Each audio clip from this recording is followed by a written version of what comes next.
ជំរាបសួរបងប្អូនយើងបាទជាទីគោរពនិងជាទីស្រឡាញ់នេះជាទស្សនវិជ្ជាខាងក្រៅបាទសកម្មភាពនៅខាងក្រៅក្រុមហ៊ុន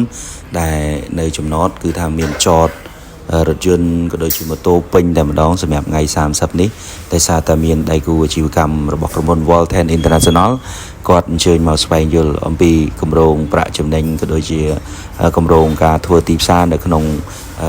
ប្រទេសកម្ពុជាយើងផងដែរបច្ចុប្បន្ននេះកាហ្វេខ្ញីខ្មៅគឺកំពុងតែលក់ដាច់ខ្លាំងមែនទែន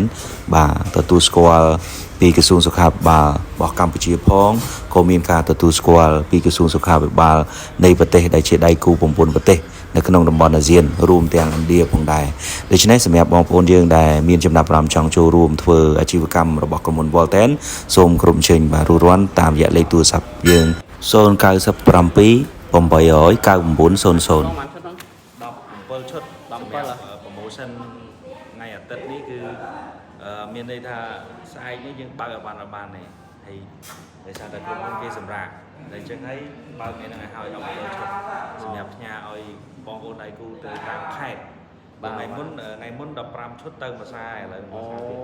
ដាច់មែនតើណាបាទអូនេះផ្សេងខ្មៅអូប៉នេះបាទអានេះ53កំប៉ុងហ៎អានេះ53កំប៉ុងបាទ